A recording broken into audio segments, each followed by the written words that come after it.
Welcome back to my YouTube channel, everybody. Our guest today is Dr. Rory O'Neill Schmitt, who's one of the authors of a very good book about New Orleans Voodoo, which is called New Orleans Voodoo, A Cultural History. And of course, today with her, we will be talking about her book and about New Orleans Voodoo in general as a phenomenon, as a religion, I should say, and of course, as the content of your research and your book. So thanks for your time, Rory. You're welcome. I'm excited to be here. Great. The first thing I would like to ask you is how did you decide to start researching voodoo and write a book about it? Because I think it's a very peculiar topic. Yes, it is. It's an interesting topic. I grew up in New Orleans. It's where I'm from, and my family, much of whom is there now. They've actually just returned after the hurricane. Uh, but it's been part of this culture all growing up, and it was always very mysterious and a little bit scary as a child, and so I stayed away from it. And I think that's what a lot of people for outside of voodoo think about it. It's a little bit scary. They're not quite sure what to make of it. But I came to study New Orleans voodoo and write about this book is because I was really interested in celebrating a history, celebrating artwork and a people, and really sharing this information with the world in a way that honors them. Okay, I forgot to say that one thing that my viewers will be surprised by is that actually the name of the city is New Orleans, not New Orleans as we say in Italian, or at least they're both correct. But New Orleans is far more common, I think. I've Mhm. been there, and everybody was saying New Orleans. One thing I've always wondered about voodoo is it real? I mean, are there actually people who practice it as a religion, or is it just folklore? Yes, it is real. It's a real religion, and it's important to know that, like other religions, there's special ceremonies, there's special saints, there's rituals that are involved. It's a monotheistic religion. There's incorporation of ancestors, just like other world religions, and use of altars. So it is a real religion. It is real. It's not just folklore, not just for selling T-shirts and books.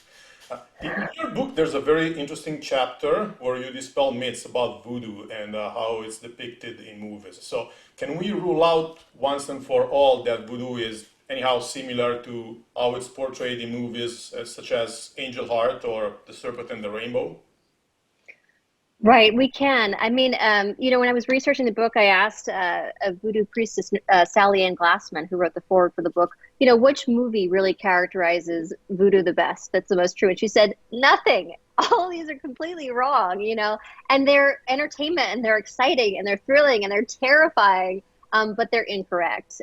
So, there's certain aspects that you can refer to, like in the skeleton key, the gree, they pour this sand on the doorway to let the evil spirits not pass. Certain aspects of that are actually incorporated in New Orleans voodoo, but generally, most of them are incorrect, and they tend to demonize the religion, um, unfortunately.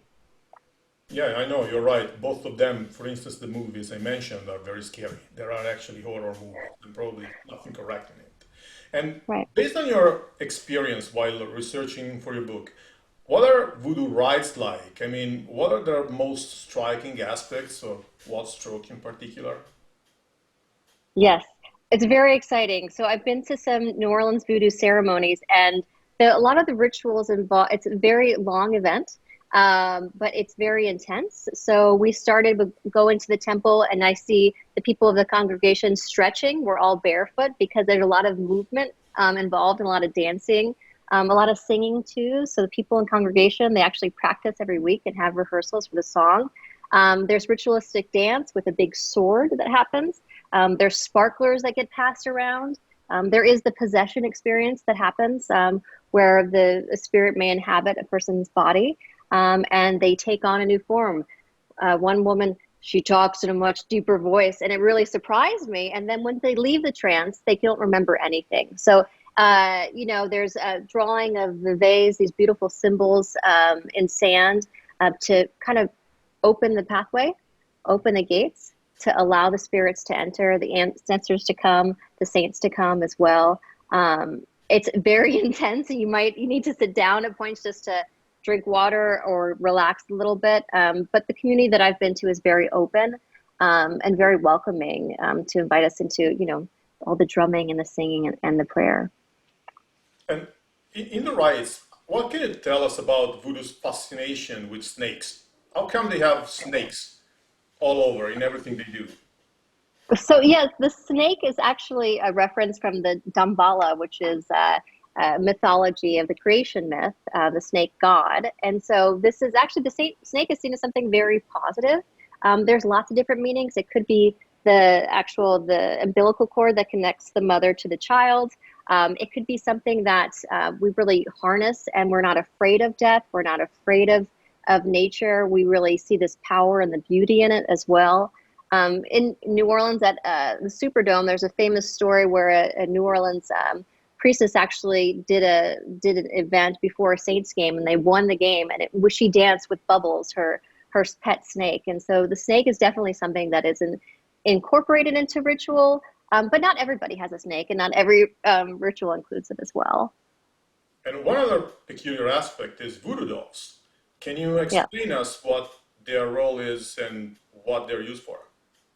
Sure. So, voodoo dolls, before I studied voodoo, I thought this is something, that causes harm. Is this the devil? Is this something negative? But what I learned about voodoo dolls is from a priestess, Brandy Kelly. She owns the store Voodoo Authentica in the French Quarter.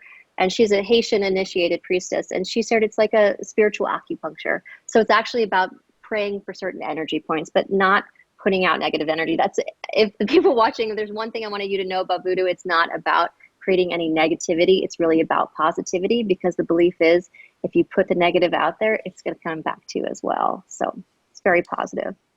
Okay, one thing that I think is often misunderstood is what's the difference between voodoo and hoodoo? I think that most of the people just think it's the different spellings of the same word, but I don't think that's the case.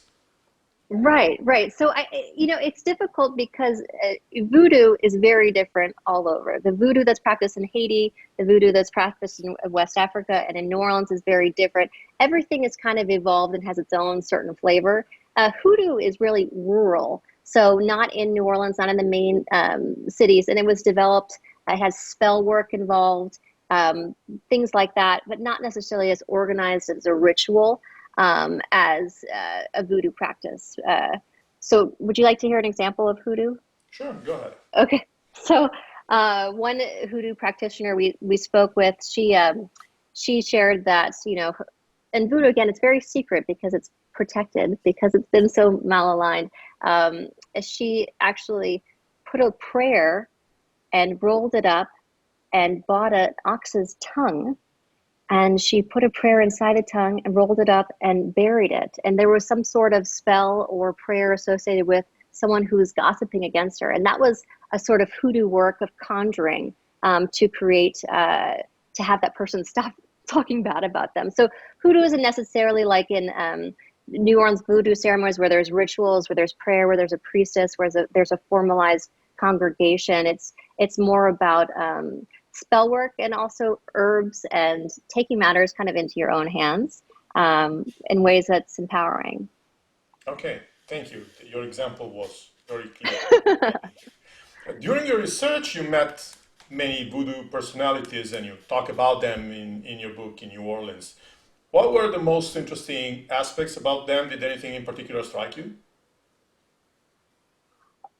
Yes, they were all very brilliant people. I was just, when one person I met, she said, Rory, take your time with this. There's a lot to learn, when you're studying voodoo. She compared the Loas, or the saints that they pray to, as kind of like the Greek, all the Greek gods and goddesses. Like in voodoo, there could be thousands, which I wasn't as accustomed to. So knowing exactly who to pray for and for what, how to honor them. I also learned that New Orleans voodoo is very artistic. So a lot of the practitioners either do paintings or they're musicians as well. They're very generous with their time, and sometimes people are guarded because they're not quite sure, who really to trust. So it's important to gain people's trust, and I'm thankful that I still have friendship with the people that I interviewed. That's great. That's great. As far as you know, what are the differences between voodoo New Orleans and voodoo in Haiti, if you know? I haven't been to Haiti, so and the research is mainly in on New Orleans voodoo. But the Haitian in Haiti is where most of the New Orleans priests and priestesses actually go to get ordained, and so there's not a particular place to get ordained. In Haiti, you'll see more common animal sacrifice. I have never seen that in New Orleans, but part of it is they not only do they you know kill a chicken in a ceremony, but they actually feed the community with it as well. Um, so I think that in Haiti, it's really important because it's an age-old religion. It has its roots there, and a lot of people who practice voodoo actually visit Haiti to get more in touch and close with where it originated from. Okay. One thing that I've been wondering is, are voodoo, mm, how do you say voodooists practicing only voodoo, or is it possible to be like both a voodooist and a Catholic? Does it make sense? Yes, yes. That's one of the first things that I learned is that you can be both. So I was introduced to voodoo in as a religion. My dad had this chicken foot hanging, as fetish. It's like a good luck charm hanging from his rearview mirror. And I said, Dad, you're Catholic. You do voodoo too. And he said, No, you can be both. There's and that's what I think is really exciting about voodoo is that there's not this. I grew up Catholic, so there's not this strict dogma of what you can do or what you can't do. It's really an individualized spiritual path. So one of the priestess actually is she's grew up Jewish, and she incorporates some of her Kabbalic and Jewish beliefs into her practice too. So it's a syncretic. You can mix things up, and everyone's welcome. Thanks again for your time and for your very precious explanations. I do recommend everyone to read your book. And thank you everybody for watching the video, and see you next time. Thank you.